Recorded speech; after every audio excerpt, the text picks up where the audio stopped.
In Mandarin Chinese, hanging coffins are referred to as zhangguan. They are a long-lasting tradition among various ethnic communities. The Bo people of Sichuan and Yunnan are known for creating the most well-known hanging coffins. Wang Haoman started out as a journalist for National Geographic. Since then, he's been very interested in finding out more about the hanging coffins in China. In 1985, he was on an expedition to map the Yangtze River from its mouth to its source when he saw a group of coffins hanging on the edge of a cliff in southern Sichuan, north of Guizhou. These coffins are on cliffs 30 to 90 meters above the ground and could be hundreds of years old. There were bones, pieces of pottery, and old clothes in and around the coffins. Different ways have been used to put the coffins on the cliffs. You can see them stuck into the cracks in the cliff face, propped up on wooden stakes, set in regular spaces carved into the rock face, or stacked high in caves.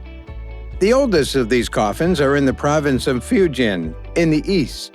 They're thought to be about 2,200 years old.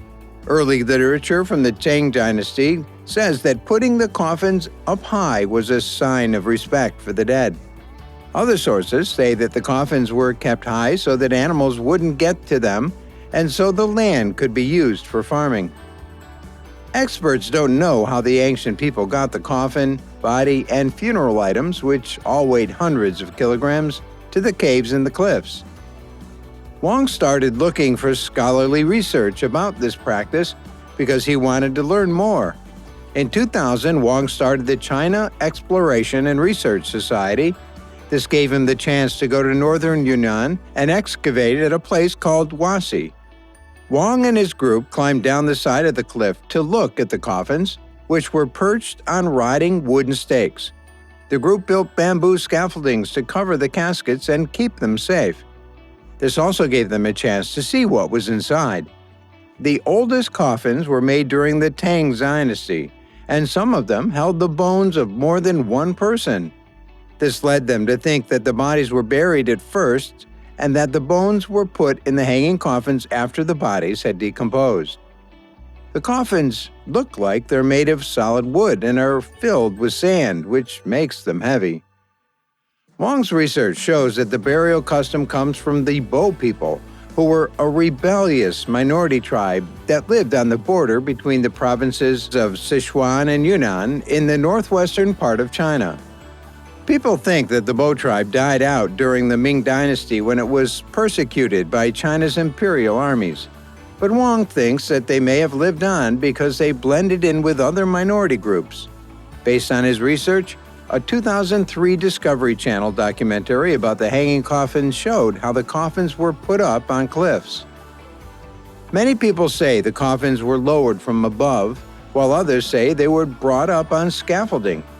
Aside from the huge amount of work it takes to move the coffins, what's interesting about their tradition is how different it is from how other people are buried today.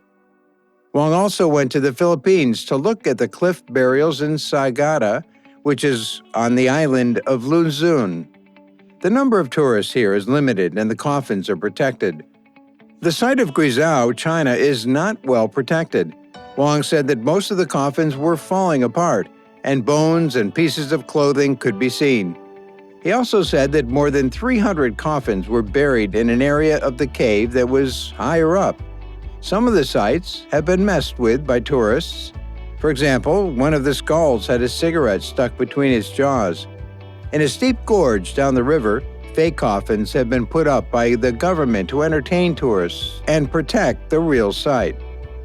In 1999, Wang found that one of the most popular hanging coffin sites in Montagba, Sichuan, had been stolen, even though it was 90 meters high and was supposed to be protected.